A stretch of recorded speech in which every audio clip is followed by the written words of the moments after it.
Hello uncle, మీ అప్పు 2 రోజులు ఇచ్చేస్తా uncle. Please uncle, please uncle, ఒక్క నిమిషం లైన్లో ఉండి. ఏం మామ అంత హ్యాపీగా ఉన్నావు? ఏం చెప్పంటావు మామా, నాకే ఒక ఆంటీ పడిపోయిందిరా. ఓ, ఎవరో ఆంటీ? ఎవరు మీ పక్కింట్లో సరోజ ఉండదా, ఆ సరోజ ఆంటీ. దేవుడా, అయినా నీకు సరోజ అంటే ఎలా పడిందిరా?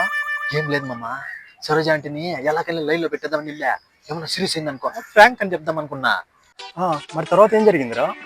ఏం జరిగిందంటావా, సరోజ ఆంటీ దగ్గరికి వెళ్ళా, నీ గురించి మొత్తం తెలుసు అన్నా. అంతే దెబ్బకే, ఈ విషయం నా ముగ్గురికి చెప్పుకో, నా ముగ్గురు నేను ఫోన్ చేస్తాను వచ్చి అంతే.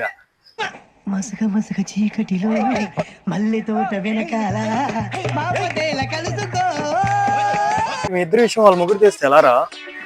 వాడు పెద్ద దద్దమ్మ, వానికి అంత నాలెడ్జ్ ఉంటే అది ఎందుకు అంతమంది తిరుగుతుందా, నన్ను కూడా ఎందుకు రమ్మంటుందా? అవునా?